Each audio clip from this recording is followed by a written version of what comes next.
Good morning, नमस्कार. मी भाग्यश्री आणखी एका नवीन ब्लॉग मध्ये तुमचं मनापासून स्वागत करते. तर आता वाजले सकाळचे 6:30 आणि ह्यांनी आलेले सकाळीच. एकदम सरप्राईज दिलं त्यांनी येऊन. मला माहिती नव्हतं की आज येणार आहे, 27ला येणार आहेत म्हटले होते ते.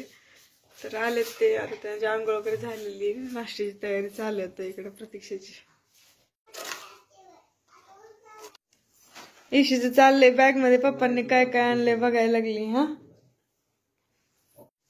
इशीला ड्रेस आणलाय पप्पांनी राजस्थानवरून, ते चाललंय बघायचं.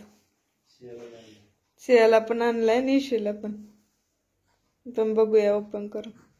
हा इशीसाठी घागरा आणलाय असं त्यांनी आणि हा सियासाठी फ्रॉक. तर आवरलंय आमचं सगळं, जेवण वगैरे झालं. सकाळी त्यांनी गेले गावाकडे ईशा आणि त्यांनी भैया तिकडे हसते त्यामुळे मला हसायला आलं. आणि आता आम्ही चाललोय लोणीला. तर चला तर मग जाऊया आता गावाकडे.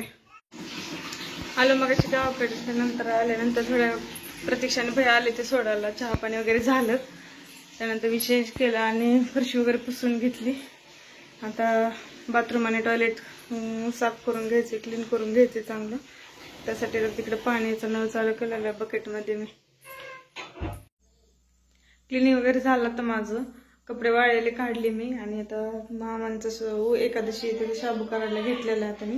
एकीकडे आता शेंगदाणे भाजून घेते, तवा गरम होते. आणि इकडे शाबुदाणा गरम करून घेते.